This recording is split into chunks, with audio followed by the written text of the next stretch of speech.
Olá, ó nós aqui outra vez. Vamos lá, fazer mais um pouco, porque afinal nós precisamos estudar e temos muita coisa para continuar, tá? Vamos agora trabalhar com numeral. É uma palavra variável que indica os seres em termos numéricos, isto é, que atribui a quantidade aos seres ou os situa em uma determinada sequência. Temos aqui, em termos de classificação, definição e exemplos, primeiramente os cardinais, que indica a contagem ou medida. É o caso de 1, 2, 100, 1000. E aí vamos ter os algarismos, conforme são representados da maneira indo-arábica. E o ordinal indica a ordem ou lugar do ser numa série dada. É o caso de primeiro, segundo, centésimo. E aí vocês têm as maneiras indo-arábicas de representar o ordinal na língua portuguesa. Temos também os multiplicativos, que indicam quantas vezes a quantidade foi aumentada. É o caso de dobro, triplo e quíntuplo, e aí vocês têm como seria essa multiplicação.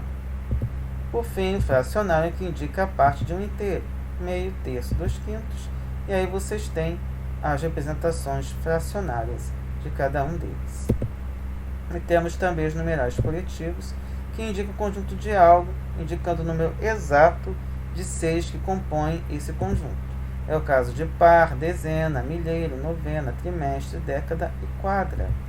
Lembrando que par significa 2, dezena 10, dúzia 12, milheiro 1000, novena 9 dias, muito utilizado em orações, trimestre 3 meses, década 10 anos, quadra 4 versos, já indo para a parte de poemas. Inflexões, vamos começar pela flexão de gênero. E são muito diversificadas, porque, por exemplo, os cardinais somente se flexionam em gênero. 1 com uma, 2 com duas e as centenas a partir de 200. Aí passamos a ter 200, 300 e por aí vai. O ordinal, primeiro, primeira, milésima, milésima, todos eles variam em gênero. Multiplicativo também temos alguns casos, por exemplo, duplo papel, dupla tarefa, dose tripla e por aí vai. E fracionário também, meio milheiro, meia dúzia, a terça parte e por aí vai também. Em termos de número, variam alguns cardinais, especialmente os que estão lá na altíssima escala, que é o caso de milhão, bilhões, bilhão, bilhões. 1 milhão, 10 milhões, 1 bilhão, 300 bilhões e por aí vai. Haja zero e haja de mil. Ordinal. Primeiro, primeiros, milésimo, milésimos. Portanto, nós temos aí também uma variação com todos os ordinais. Nos fracionários também temos 2 terços, 2 metades, 2 quinzeavos e, por fim, coletivo. 1 dúzia, 2 dúzias, 1 milheiro, 3 milheiros e por aí vai. Portanto, temos as variações de acordo com determinados tipos. Vamos falar agora dos pronomes. E essa é uma classe de palavras que a gente vai ter que ter um certo cuidado. Pronome é uma palavra variável e que se usa em lugar do nome ou a ele se refere, ou ainda que acompanha o nome qualificando-o de alguma forma. Nós temos muitos tipos de pronomes e eu vou dar uma atenção muito especial a eles, porque ele exige uma certa atenção. E há alguns casos que exigem mais atenção ainda por conta da sua aplicabilidade muito específica. E aí, para isso, vamos lembrar um pouco dos elementos de comunicação. Você acredita que vocês consigam ler da existência do emissor, que é o produtor da comunicação, que pode ser um escritor ou um falante. E do outro lado você tem o receptor, que é o destinatário, que pode ser um leitor, pode ser um ouvinte. No meio vocês têm essas 4 itens. Referente ao contexto, que é o assunto ou a situação.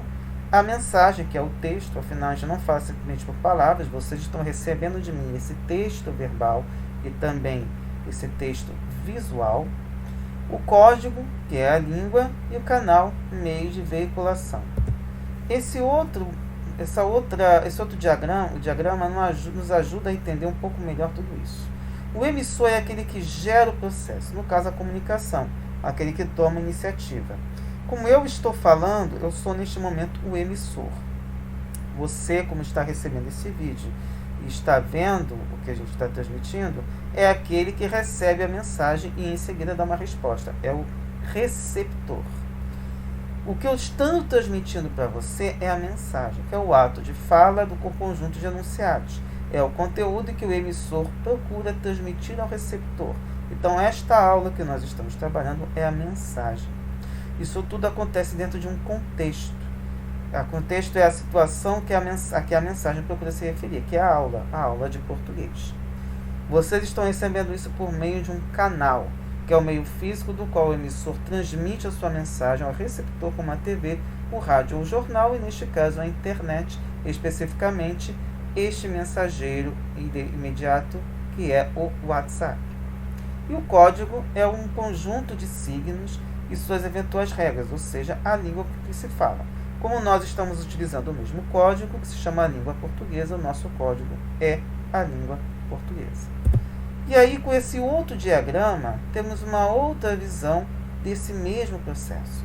Emissor, locutor, falante ou escritor é a primeira pessoa, que é representada pelos pronomes eu, me, mim, comigo, no singular, nós, nos e conosco, no plural. Você que está recebendo neste momento a mensagem, que é o receptor, é a segunda pessoa, representada pelos pronomes tu, te, ti, contigo, no singular, e vós, vos e convosco, no plural. E temos também a terceira pessoa, que é a mensagem, ou seja, é de quem nós estamos falando. É, no caso, ele ou ela, ou eles ou elas. Ele ou ela no singular, eles ou elas no plural. E aí nós temos esse diagrama da maneira como essa mensagem é transmitida, porque o canal pode ser a palavra falada, a palavra escrita, gestos, sinais, sons, cores, desenhos, e tudo isso é transmitido para o receptor. No caso, estamos transmitindo para esse vídeo elaborado. Pronome pessoal indica a pessoa do discurso. Vamos começar com alguns exemplos para a gente entender um pouco melhor o uso desses pronomes. Vamos pensar nas declarações de amor que vocês fazem uns aos outros. Eu amo você. Você me ama? Você gosta de mim? Você está comigo? Então vamos lá. A primeira pessoa nós vemos representada por esses 4 pronomes aí. Eu, me, mim e comigo. E todas elas se referem ou estão diretamente ou indiretamente relacionadas a esses verbos. No caso, temos 3 verbos: amar, gostar e estar. No caso, amo e ama nas 2 primeiras orações, gostar e estar nas 2 últimas. Vamos fazer agora uma análise mais criteriosa, que a gente chama de análise sintática, porém de maneira bastante leve. Vamos aí, vocês viram que afastamos as palavras para poder trabalhar um pouquinho melhor as ideias que estão sendo transmitidas aí. A primeira pergunta: quem ama? Porque, afinal, os verbos estão aí destacados em azul, exatamente para a gente se perguntar e a gente entender melhor esse processo dos pronomes. Quem ama? No caso da primeira frase, é o eu. Quando a gente pergunta ao verbo, quem realiza a ação, ou quem está concordando com ele, nós chamamos essa figura de sujeito. Então, esse eu amo você, quem concorda com o verbo é o eu, portanto ele é o sujeito. E aí vem uma segunda pergunta: eu amo quem? Esse quem eu amo é o complemento do verbo, já que quem ama, ama alguém ou alguma coisa. No caso, eu amo você, que vai ser classificado como objeto, que é como tradicionalmente nós chamamos os complementos dos verbos. O que fica para nós é que quem ocupa a posição de sujeito sempre vai ser um pronome pessoal reto, certo? Não podemos esquecer, e a gente vai depois falar melhor sobre esses pronomes retos. Vamos seguir mais um pouco. Novamente o verbo amar. Você me ama? Quem ama nesse caso aí? Só temos 2 sujeitos, você ou eu. O você a gente já viu que está ali aparecendo. O me é que está representando eu. Mas, no caso, quem ama, a gente já pode perceber que é você. Você me ama? Então, esse você é o nosso sujeito. E aí vem a pergunta: você ama quem, cara pálida? Então, o ama quem vai ser o amado, é o eu, que está representado pelo pronome me, de primeira pessoa, do singular. E ele vai ser o nosso objeto. Todas as vezes que o pronome ocupar a função de objeto ou não ocupar a posição do sujeito, ele vai ser um pessoal oblíquo. É importante que tenhamos essa diferença para ficar mais claro. Temos outros exemplos que nós vamos analisar, vamos aprofundar, mas de qualquer forma é importante que tenhamos esse cuidado sempre. Por fim, vamos seguir adiante, que vai implicar também mudanças nisso que acabamos de ver. Você gosta de mim? Aí é a pergunta clara e relativa ao verbo. Quem gosta? Logicamente, quem gosta é você. É o nosso sujeito. E a pergunta: gosta de quem? Você gosta de quem? E a resposta, logicamente, você gosta de mim, que é o nosso objeto. Esses dois casos serão pessoais oblíquos. Mas notem que tem uma diferença. Por que eu usei me nesse primeiro e o mim nesse segundo? São dois pessoais oblíquos e são dois pronomes diferentes. E a resposta está nas perguntas. Você ama quem? Você gosta de quem? E aí está o segredo. A presença da preposição. Todas as vezes que eu utilizo a preposição, eu vou utilizar um pronome diferente. E aí também nós temos uma diferença entre o uso dos objetos. Quando você tem um verbo que não exige o complemento com preposição, ou seja, não precisa de um intermediário, nós chamamos de objeto direto.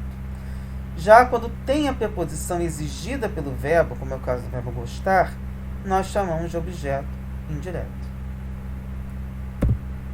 E aí nós temos essa outra diferença. Nesses casos em que não é exigida a preposição, nós chamamos o pronome pessoal de oblíquo átomo. E quando nós temos um pronome, quando tem a preposição, nós chamamos de pessoal oblíquo tônico. Certinho? Seguindo um pouco adiante, você está comigo? Aí a pergunta: quem está? E é logicamente quem está? Você, que é o sujeito de estar. Você concorda com estar. E você está com quem? Para pensar. Temos ali a palavra comigo. Quem está com alguém ou com alguma coisa, no caso, tem que pensar, mas está comigo. Onde está a preposição com? E aí vamos contar um pouquinho da historinha do pronome comigo. O comigo vem da junção da preposição com o pronome migo, antigo, que não existe mais, ninguém usa mais isso. Então, na verdade, se juntaram e formaram a palavra comigo, o pronome comigo, que para nós, temporariamente, vamos chamar de objeto indireto. Depois vamos analisar melhor esse caso para entendermos melhor o que está sendo trabalhado aqui. O que é importante é a gente entender que quando tem preposição, é exigida a preposição pelo verbo, vamos utilizar os pronomes oblíquos tônicos, e quando não tivermos a exigência do pronome oblíquo, da preposição, vamos utilizar o pronome oblíquo átomo. E, é claro, se o pronome estiver na posição de sujeito, vai ser o pronome pessoal reto. Certinho? Ainda não acabou, temos mais um vídeo, porque afinal isso é apenas o começo de uma jornada, e aí vamos trabalhar com mais calma em breve. Certo? Até já!